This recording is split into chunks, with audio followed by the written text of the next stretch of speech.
একদিকে আপনারা শুনলেন যে ফলতায় 30টি বুথে পুনর্নির্বাচন যে রিপোর্ট পাঠানো হয়েছে নির্বাচন কমিশনে, আর অন্যদিকে বিজেপি করায় ফলতার কয়েকজন বাসিন্দাকে হুমকি এবং মারধরের অভিযোগ তৃণমূলের বিরুদ্ধে। ঘটনার প্রতিবাদে বিক্ষোভ বিজেপি কর্মী সমর্থকদের।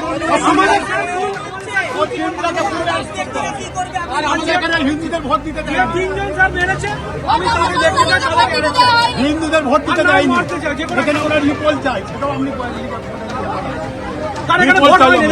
আমার আগে ভোট দিতে দেয়নি, কাউকে ভোট দিতে দেয়নি, হিন্দু বাড়িতে কাউকে ভোট দিতে দেয়নি। আজকে স্যার এইটা কেন হয়েছে? এখানকার একটা দিন এতদিন শোয়ে না শোয়ে বললে কিছু হবে, সেই হিসাবেই ভোটার মানে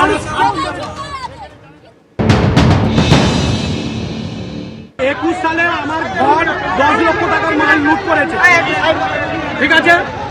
21 সালে মূল লুট করার পরে 19 রকম ক্ষতি করেছে এবং কোনো রিপোর্ট নেয়নি। এবারে আমাদের 5 জনকে ভোটও দিতে দেয়নি। তোরা কেন আমার ছেলেকে মাল লিখে এবং একে মেরেছে, হ্যাঁ, এবং এই জন্যই এই বারবার করছে বলে আগের 21 সাল থেকে, ওই জন্য এবারে বাধ্য হয়ে এবং প্রধান থেকে তার সঙ্গে কম্প্রোমাইজ করে আমার ভোট দিলাম তার কথাটা রেখে।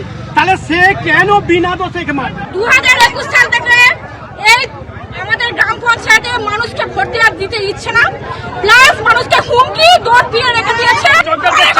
মহিলাদের নির্যাতনের হুমকি দিচ্ছে। এটা কে দিচ্ছে? কে দিচ্ছে?